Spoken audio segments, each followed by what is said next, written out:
আসসালামু আলাইকুম ভাই বোনগল কেচে আছেন নে বালা আজ বাজার তুন একেবারে টাটকা বাজার করে আনছি ভাই বরকডির কেজি লাশ হই কই আমরা দেশের বাসায় তো কি আনছি নুনা ইলিশ মাছ আনছি তারপর নুনা ইলিশ আনছি তারপর ইলিশ মাছের কুড়ি টুটি লেছি এক মুঠা বরকডি আধা কেজি বরকডি 50 টাকা দিও বাবুরে। তারপর লতি আনছি তারপরে কি আনছি ঝিঙে আনছি এখানে বিজ্ঞান আনলাম বাবুরে।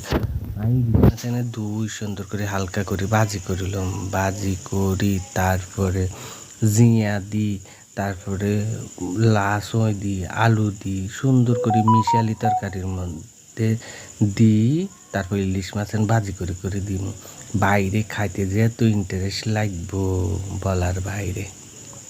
তো আপনারা বিজ্ঞান আঙ্গা এডে পেঁয়াজ দিছি রসুন দিছি দিয়ে বালা করি এখানে কষাম যত তরকারি মশলা কষাইবে না তো ভালো লাগবে। দুগো হলদের গুঁড়ো দিয়ে দুগো মরিচের গুঁড়ো দিয়েছি অল্প গুদ্দুর মশলা দিব মশলা না দিলে স্বাদ লাগে না গন্ধ লাগবে।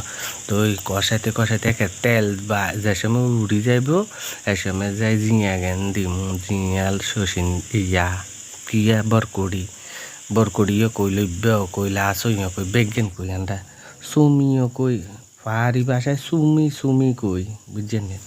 তো পাহাড়ির করে কিন্তু সই কইলে বরকটি কইলে বুঝছেন সুমি কন লাগবে।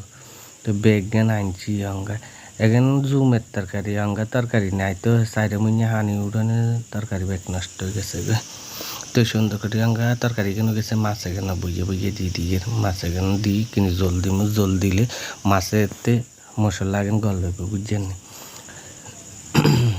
তো আর কি করবো আর কিছু করতে না আজ কিছু আর রানতে না গরম যে এমন গরমে আরো প্রেশার লো হয়ে গেছে। তো বেগুন বালা থাকেন। আসসালামু আলাইকুম আর ভিডিও শেয়ার দিন লাইক দিন বালা যদি লাগে।